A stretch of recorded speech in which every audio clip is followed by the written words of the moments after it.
ढंग से तनख्वाह दी, सरकार का एम्प्लॉय बनाया जी, वो मेरे सामने समझौता भी हुआ था। और जिस प्रकार से ये ईमानदारी की बातें कर रहे हैं ना, अभी 1 महीने इनकी तबादले हुए इनके हरियाणा सरकार के। ये बीजेपी के लोग जितने ईमानदार चलिए हैं, मुझे पता है। राजीव जी से एक आखिरी मैं सवाल कर लेता हूं। राजीव जी, क्या वाकई अब ये माना जाए कि निजी कंपनी के चुंगल से छूट जाएंगे कंप्यूटर टीचर्स? ये आश्वासन आप दे रहे हैं? दे रहा हूं इस आश्वासन को। मैंने आपको बोला है, आप गवर्नमेंट, एक हमारा गवर्नमेंट के अंदर जनरल फाइनेंशियल रूल होता है जिसे हम जीएफआर कहते हैं।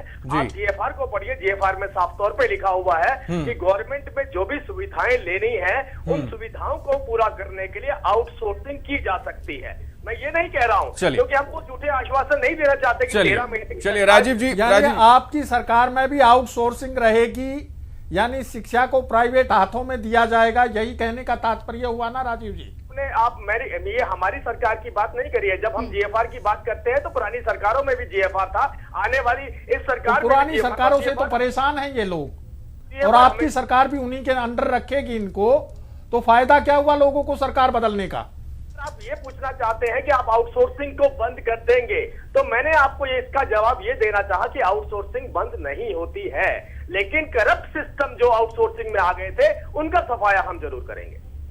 ठीक है, सफाया आप आउटसोर्सिंग के करप्ट सोर्सेज का करेंगे, लेकिन शिक्षा के निजीकरण की प्रक्रिया को नहीं रोकेंगे। वो निजीकरण की प्रक्रिया लगातार जारी रहेगी।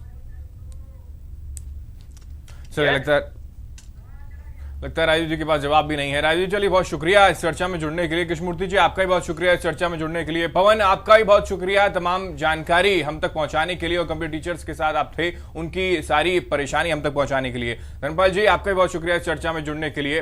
हैरानी की बात है कि वायदे तमाम तरीके के कर दिए जाते हैं, वायदे करने के साथ साथ ये भी सपने दिखाए जाते हैं कि अगर हमारी सरकार बन जाएगी तो आने वाले वक्त में आपके लिए सारा वक्त सुनहरा ही होगा, और जो समस्याएं आपको पिछले कार्यकाल की सरकार के दौरान रही वो सारी की सारी खत्म हो जाएंगी। बिल्कुल। और हेमंत, इस दौरान अभी भी आश्वासन मिलता हुआ ही कहीं ना कहीं नजर आया कि आश्वासन दिया गया है और बहुत जल्द जो भी समस्याएं इन टीचर्स की है उसका समाधान किया जाएगा। ऐसे में इन लोगों को अभी इंतजार के अलावा और कुछ भी नहीं, बिल्कुल इंतजार करना है, और उसके साथ साथ देखना भी ये भी है कि क्या 3 महीने के बाद कुछ और वक्त कंप्यूटर टीचर्स को जल्द से जल्द क्या इनकी समस्या का समाधान हो जाता है, या फिर इस सरकार में भी ढाक के 3 पात ही नजर आएंगे। चलिए, इसी के साथ इस खास कार्यक्रम में इतना ही, लेकिन देश और प्रदेश की तमाम खबरों के लिए आप देखते रहिए जनता टीवी। नमस्कार।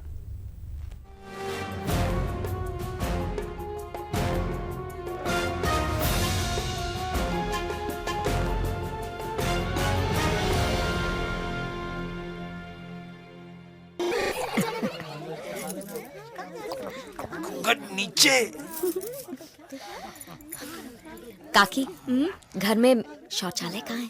बहू को घर में कहाँ, खुले में ही जाना पड़ेगा। फिर तो तुम घूंघट भी खोल ही दो। एक तरफ तो आपको बहू का घूंघट भी सरकाना गवारा नहीं, और दूसरी तरफ उससे खुले में। इस तरह तो हमने कभी सोचा ही नहीं था। तो अब सोचो, घर में शौचालय बनवाओ और इस्तेमाल करो। स्वच्छ भारत मिशन, एक कदम स्वच्छता की ओर। जहाँ सोच वहाँ शौचालय। आपका रक्तदान किसी की जान बचा सकता है। हर 6 महीने में रक्तदान करने से शरीर पर कोई असर नहीं पड़ता। रक्तदान महादान।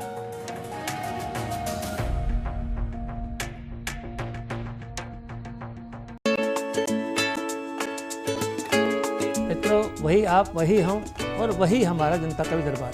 रामायण सा रूप तुम्हारा, सासें वृंदावन। तोड़कर अपनी मर्यादा को कम करते हैं समझौता। पथिक आग लगा दो उन दुष्टों पर, डालकर सूखी घास दो गंगा, गए तो गंगा राम। पड़ गए पास, बरस के झड़ जाएंगे कल, नहीं लौट कर आता है फिर बीत गया जो पल। उम्र भर उठे ही न पाए वो, न होश आए उसे, इतना भी किसी को भी गिराया न करो।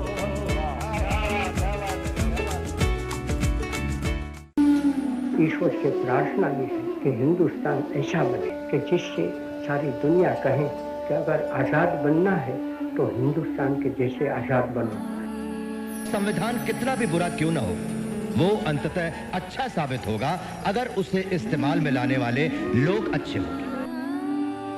गिरते वही हैं कि जो दौड़ेंगे, कांटे उन्हीं के तलवों में चुभते हैं कि जो दौड़ते हैं।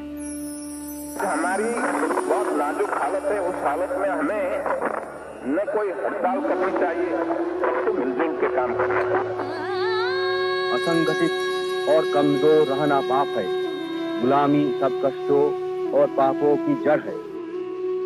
मेरा निवेदन है कि वे इसे कभी न भूलें कि वे पहले भारतीय हैं और तब कुछ और।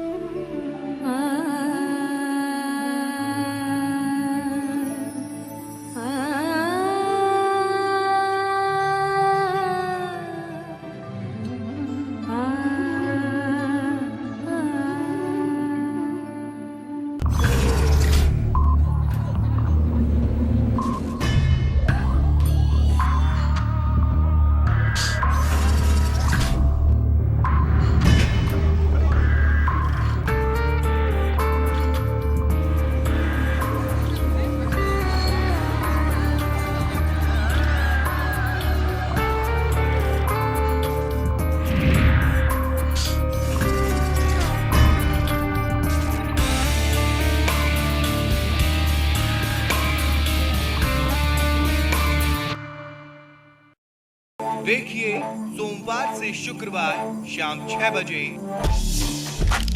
खबरों की खबर सिर्फ जनता टीवी पर। देखिए हर रोज सुबह 8:30 बजे, दोपहर 2 बजे और शाम 7 बजे। बोल जनता बोल, सिर्फ जनता टीवी पर।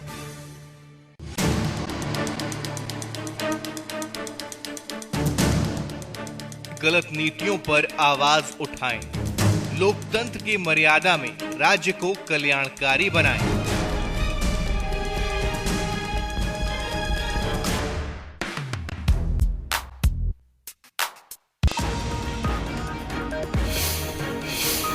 प्रधानमंत्री ने किया बेटी बचाओ बेटी पढ़ाओ अभियान का शुभारंभ। पानीपत से शुरू हुआ अभियान। बेटी बचाओ बेटी पढ़ाओ अभियान की ब्रांड एम्बेसडर बनी माधुरी दीक्षित। बेटियों की सुरक्षा और शिक्षा पर दिया जोर।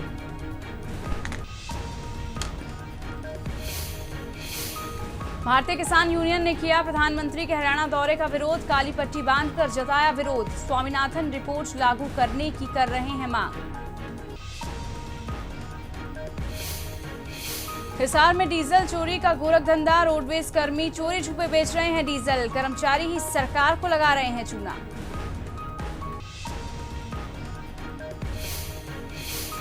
हांसी NH10 पर ओवरटेक की कोशिश करते पलटी रोडवेज की बस। हादसे में 5 महिलाओं समेत कुल 12 लोग घायल।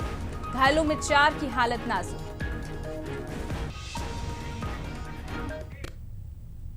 नमस्कार, स्वागत है आप सभी का जनता टीवी में 9 बजे के इस बुलेटिन में। मैं हूं पूजा कविया।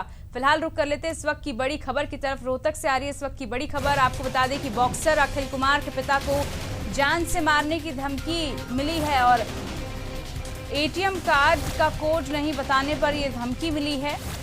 आपको बता दें कि इंटरनेशनल बॉक्सिंग खिलाड़ी हैं अखिल कुमार।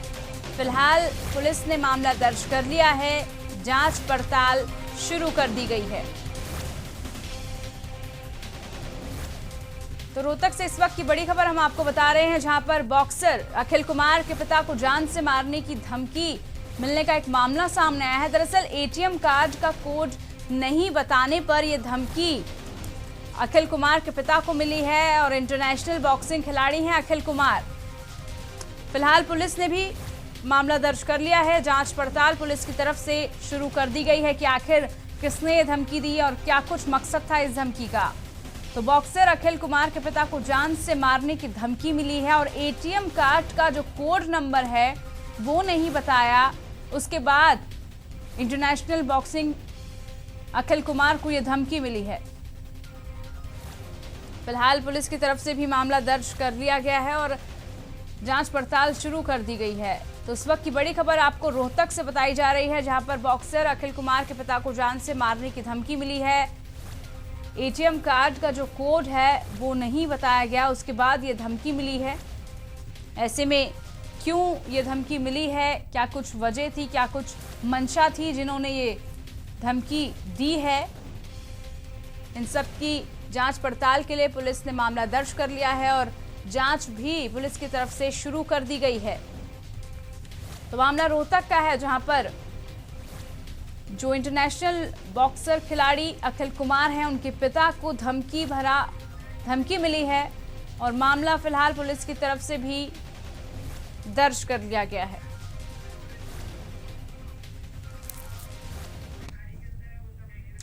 बड़ी खबर के बाद बाकी की खबरों की तरफ रुख करते हैं। सबसे पहले बात कर लेते हैं पानीपत की, जहां पर बेटी बचाओ बेटी पढ़ाओ अभियान की शुरुआत हो चुकी है। इस अभियान की शुरुआत देश के प्रधानमंत्री नरेंद्र मोदी ने की। इस दौरान सभा को संबोधित करते हुए प्रधानमंत्री मोदी ने बच्चियों की सुरक्षा और शिक्षा को सुनिश्चित करने की अपील करते हुए देशवासियों को बेटियों के प्रति खुली सोच रखने की बात कही।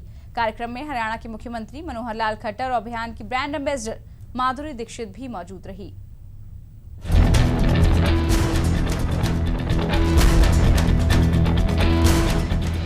बहुत सी कोशिशें बहुत कुछ बदलने के लिए होती हैं, लेकिन कभी कभी कुछ ऐसी बातें होती हैं जिन पर सोचना और सोचने के बाद बहुत कुछ करना बहुत जरूरी हो जाता है। इसी एक सोच को लेकर हरियाणा के पानीपत में एक मुहिम की शुरुआत की गई, जिसका नाम था बेटी बचाओ बेटी पढ़ाओ, और इसकी शुरुआत देश के प्रधानमंत्री नरेंद्र मोदी ने की। और इस योजना का ब्रांड एम्बेसडर बनाया गया मशहूर अदाकारा माधुरी दीक्षित को। इस महत्वाकांक्षी योजना की शुरुआत के दौरान कई बड़े चेहरे मौजूद रहे। हरियाणा के मुख्यमंत्री मनोहर लाल खट्टर, केंद्रीय महिला एवं बाल विकास मंत्री मेनका गांधी और मानव संसाधन मंत्री स्मृति ईरानी के अलावा हरियाणा के कई मंत्री और विधायक भी मौजूद रहे। देश में बेटियों की घटती संख्या और उसमें सुधार लाने के लिए पीएम मोदी की तरफ से चिंता जाहिर की गई और लोगों से अपील की गई। एक समाज के रूप में हम इस समस्या के प्रति संवेदनशील नहीं होंगे, जागरूक नहीं होंगे, तो हम अपना ही नुकसान करेंगे, ऐसा नहीं है। हम आने वाली सदियों तक पीढ़ी दर पीढ़ी एक भयंकर संकट को निमंत्रण दे रहे हैं। लेकिन ये संदेश हिंदुस्तान के हर परिवार के लिए है, हर गांव के लिए है, हर राज्य के लिए है। 1000 बालक पैदा हो तो उसके सामने 1000 बालिकाएं भी पैदा होनी चाहिए। मैं जरा माताओं से पूछ रहा हूं, अगर बेटी पैदा नहीं होगी तो बहू कहां से लाओ?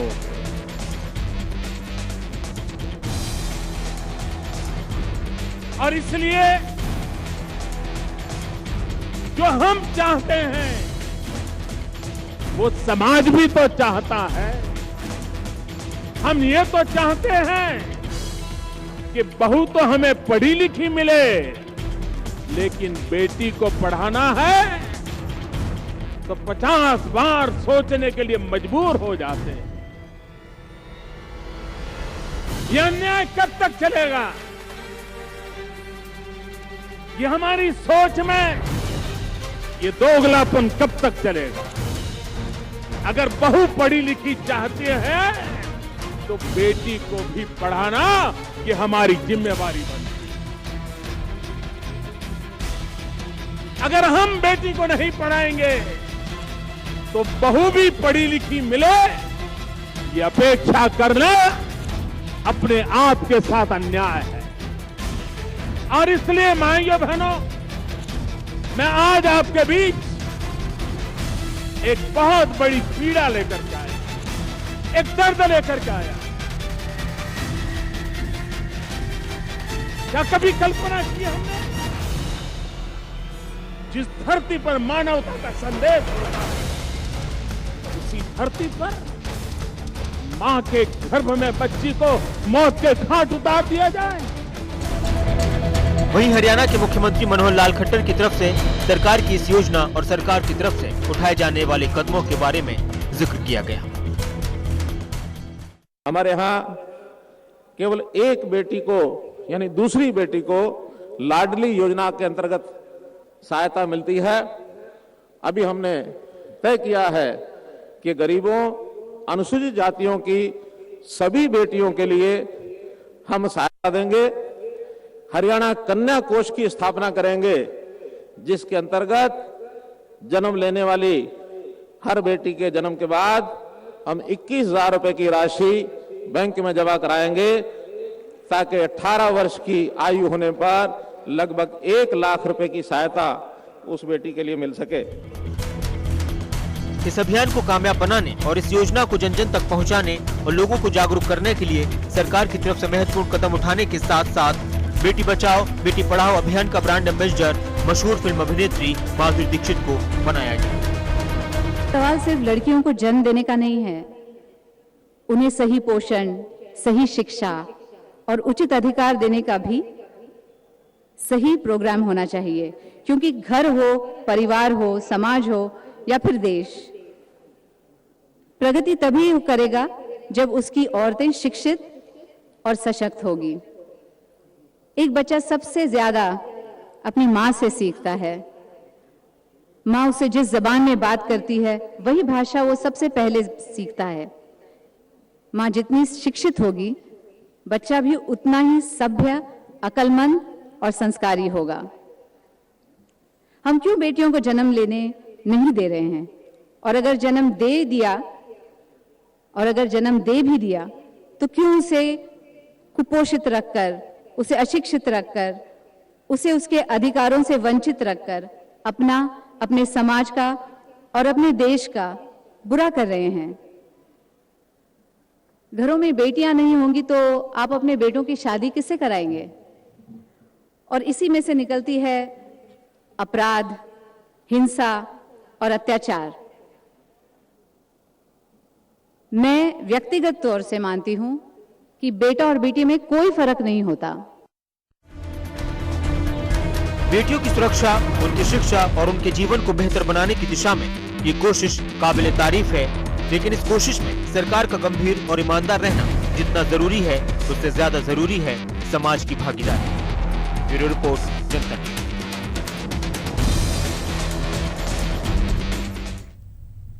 वहीं घरौंडा में पिछले कई सालों से घटता लिंगानुपात चिंता का विषय रहा है। सरकार लिंगानुपात बढ़ाने के लिए काफी प्रयास भी कर रही है, लेकिन इसके बावजूद भी घरौंडा क्षेत्र के लिंगानुपात में पिछले साल की तुलना में इस साल भी कमी आई है। दरअसल पिछले साल जहां घरौंडा का लिंगानुपात 901 था, तो वहीं इस साल 874 रह गया है, जो कि बहुत बड़ा चिंता का विषय है, जिसको सुधारने के लिए स्वास्थ्य विभाग भी अब मंथन कर रहा है। वहीं डॉक्टरों का मानना है कि जब तक बेटियों के प्रति लोगों की सोच नहीं बदलेगी, तब तक लिंगानुपात बढ़ाना बहुत मुश्किल है।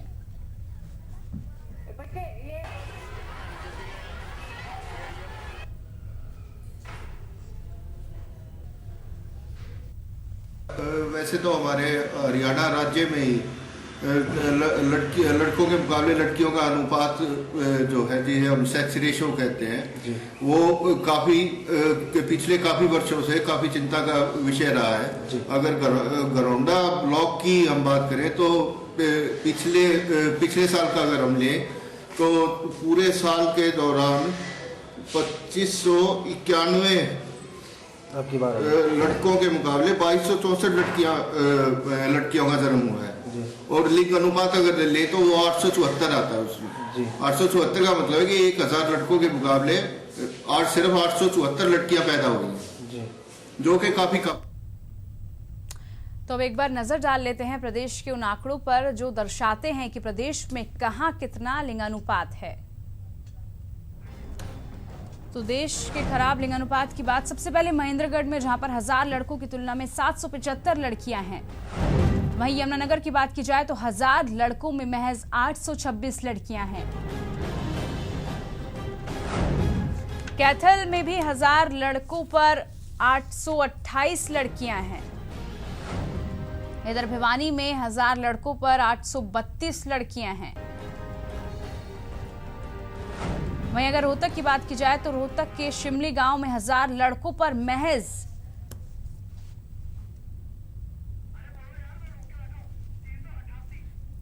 1000 लड़कों पर महज 388 लड़कियां हैं। झज्जर में 1000 लड़कों पर 782। वहीं रेवाड़ी की अगर बात की जाए तो 1000 लड़कों पर 787 लड़कियां हैं। वहीं अगर बात की जाए पानीपत की तो पानीपत में भी 1000 लड़कों पर 837 लड़कियां हैं। बहुत शर्मनाक कर देने वाले ये आंकड़े सामने आए हैं। सोनीपत की अगर बात की जाए तो सोनीपत में भी 1000 लड़कों पर 798 लड़कियां हैं। इधर अंबाला में 1000 लड़कों पर 810 लड़कियां हैं महज। अगर बात की जाए कुरुक्षेत्र की तो वहां पर 1000 लड़कों पर 818 ही लड़कियां हैं। रोहतक की बात की जाए तो 1000 लड़कों पर 820 लड़कियां हैं। तो हर जगह लिंगानुपात के आंकड़े आप देख रहे हैं। करनाल में भी 1000 लड़कों पर महज 824 लड़कियां हैं। तो वाकई में कहीं ना कहीं बहुत शर्मिंदा कर देने वाले आंकड़े प्रदेश में सामने आए हैं लड़कियों की अगर बात की जाए तो। आगे बढ़ते हैं, बात करते हैं भारतीय किसान यूनियन ने शाहबाद में पंचायत बुलाई, जिसमें आगामी 5 मार्च को पीपली में होने वाली महापंचायत को लेकर रणनीति बनाई गई। साथ ही आपको बता दें कि प्रधानमंत्री नरेंद्र मोदी के हरियाणा आगमन का विरोध भी इस दौरान किया गया। दरअसल जो कार्यकर्ता हैं उन्होंने काली पट्टी बांधकर विरोध जाहिर किया। आपको बता दें कि भाकियू केंद्र सरकार से लगातार स्वामीनाथन आयोग की रिपोर्ट लागू करने की मांग कर रहा है।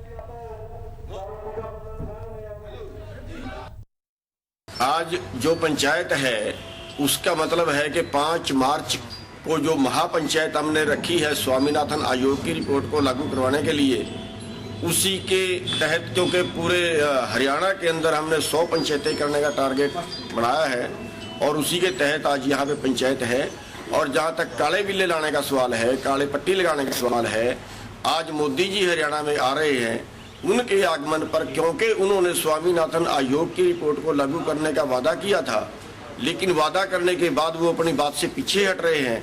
उसके रोज स्वरूप उनके हरियाणा में आने पर हम पट्टी बांध के आज की पंचायत कर रहे हैं, आज काली पट्टी बांध के आज की मीटिंग कर रहे हैं। वहीं हरियाणा में अवैध माइनिंग को लेकर कोर्ट के आदेशों के बावजूद भी रेत और बजरी को लेकर लोगों के बीच घमासान हो रहा था, जिसके बाद आपको बता दें कि भाजपा के जगाधरी से विधायक कंवरपाल गुर्जर ने थोड़ी राहत इन लोगों को जरूर दी और माइनिंग से भरे ट्रकों को उत्तर प्रदेश से आते वक्त पहले रोका जा रहा था, लेकिन अब रास्तों को खोल दिया गया है ताकि हरियाणा में रेत और बजरी की कमी किसी तरीके से पूरा किया जा सके।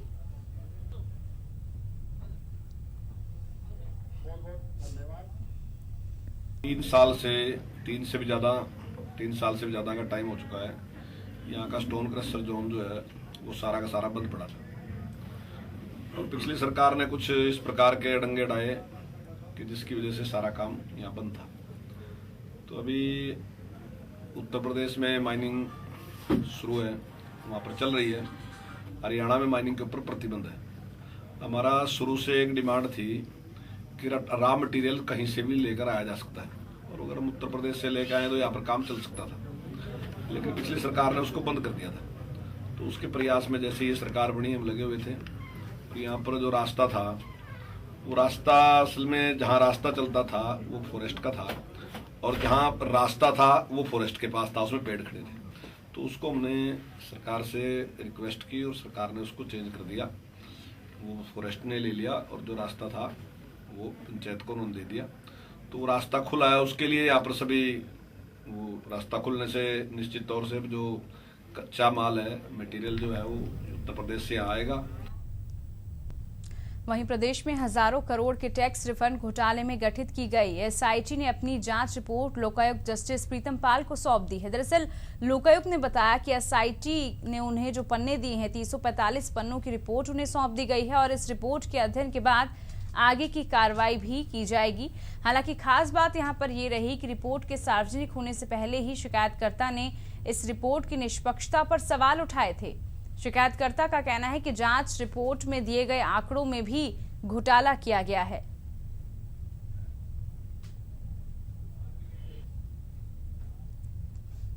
उसने तो 18 करोड़ का मानना है, जबकि मैंने कहा था भी मेरी तो 300 करोड़ रुपए का, जबकि 100 फाइलें 25 फाइलें बीके शास्त्री जी ने मेरी आदरणीय लोकायुक्त ने ये आदेश दिए थे वह प्रार्थी को साथ में एसोसिएट रखना है। तो श्रीकांत यादव जी ने कुछ कारणों की वजह से मेरी सच्चाई को दबाने के लिए उसने मेरे को साथ नहीं रखा।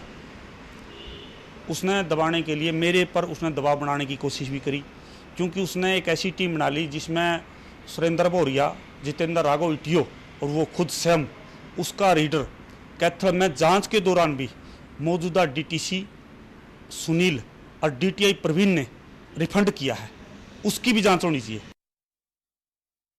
एक्साइज टैक्सेशन डिपार्टमेंट में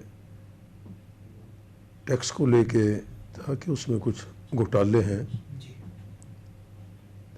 बेसिकली ये कैथल डिस्ट्रिक्ट से कंप्लेंट आई थी, लेकिन इसमें हमने इंक्वायरी जो थी इसकी एक आईपीएस अफसर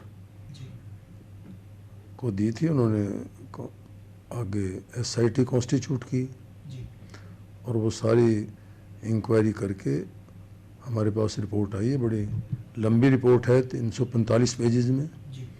तो उसकी स्टडी कर रहे हैं। उसको स्टडी करके अगर लगा कि कोई प्राइवेट पर्सन्स या कंपनी या फर्म्स के खिलाफ भी कोई मटेरियल आया है तो उनको पहले नोटिस देंगे, फिर उनके रिप्लाई लेके सुनवाई करके तो पूरी according to Haryana Lokayukta act जो हमारा कानून है उसके मुताबिक पूरी कार्रवाई करके सरकार को रिपोर्ट अपनी रिकमेंडेशन भेज देंगे। तो शिकायतकर्ता ने इस रिपोर्ट पर कई सवाल उठाए हैं और रिपोर्ट सार्वजनिक होने से पहले ही सवाल उठाए गए थे। आंकड़ों में भी कहीं ना कहीं हेराफेरी की बात इसमें कही गई है। टैक्स रिफंड घोटाले का मामला हम आपको बता रहे हैं। पवन हमारे साथ जुड़ चुके हैं, हमारे संवाददाता। पवन, आपसे ज्यादा जानकारी चाहेंगे इस मसले को लेकर।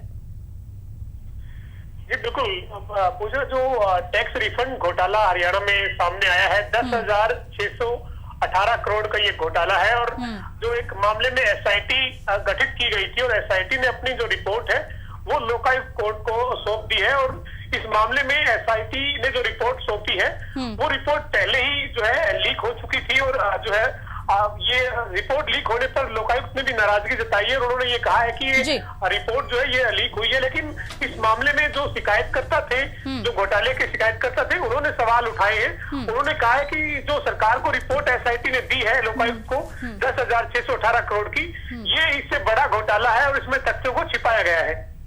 ऐसे में पवन, शिकायतकर्ता की अगर बात की जाए तो उन्होंने इस पे फिर से सवाल उठाए हैं और उन्होंने कहा है कि निष्पक्षता से इसकी जांच नहीं हो पा रही है। देखिए, उन्होंने ये नहीं कहा है कि निष्पक्षता से जांच नहीं हुई है। दरअसल ये मामला फिलहाल लोकायुक्त के पास आ चुका है। लोकायुक्त को एसआईटी ने जांच की जो रिपोर्ट है वो सौंप दी है और एसआईटी ने रिपोर्ट में 10,618 करोड़ का जो खुलासा किया है और एसआईटी के जो इंचार्ज थे, जो आईएएस अधिकारी है श्रीकांत यादव, वो इसके नेतृत्व में हुई एसआईटी बनी थी उनकी और उन्होंने अपनी रिपोर्ट जो है वो लोकायुक्त को सौंप दी है।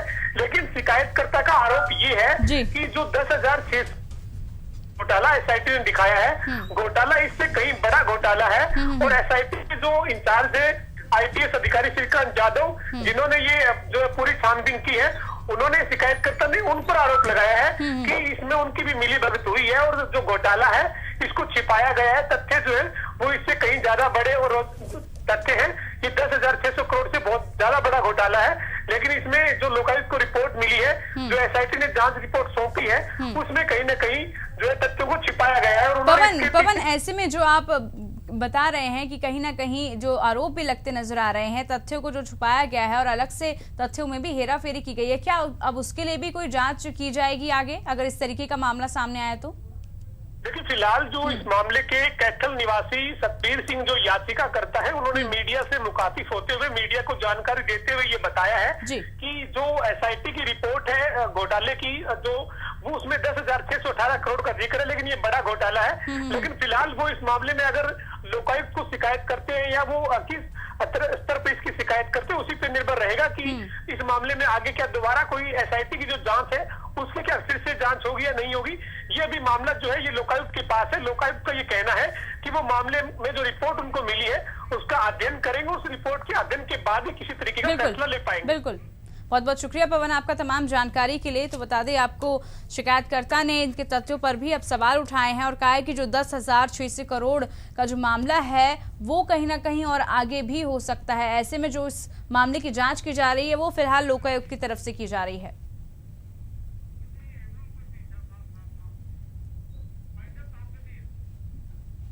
फिलहाल इस बुलेटिन में मेरे साथ इतना ही। आगे आप जरूर देखिए